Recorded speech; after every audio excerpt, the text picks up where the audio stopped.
Imekuwa ni kama desturi sasa kwa wabunge kila wanapojadili masuala ya wanahabari kutafuta mbinu za kuwakandamiza. Kikao cha leo kiliwapa wabunge fursa ya kukaza kamba kwa uhuru unaofurahiwa na wanahabari, hasa wanaogandika masuala ya bunge, kwa kuweka vizingiti vinavyonuia kuwapa mamlaka ya kuamua ni yepi wanahabari wataandika kulihusu na ni yepi hawafai. Order number 2.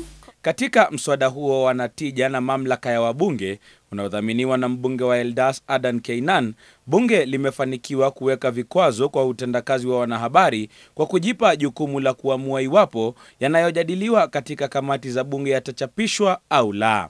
Katika ibara ya 34, mtu yoyote anafanya makosa dhidi ya bunge iwapo atachapisha habari zozote za uongo au umbea kulihusu bunge, kamati zake na vikao vyake, au atakayezungumza maneno yoyote kulidhalalisha bunge, kamati zake au vikao vyake.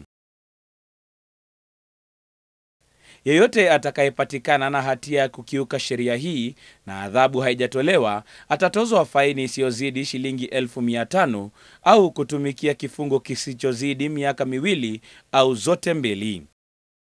We as the media have an independent body by the name of the Media Council of Kenya that regulates the way we conduct ourselves. So we do not require any other body to come along so that to dictate or maybe try to gag us from disseminating information to the public. Kupitishwa kwa mswada huo katika hatua ya 3 ya bunge kunaashiria kuwa wabunge watakuwa na usemi mkubwa kwa yote yanayochapishwa na wanahabari.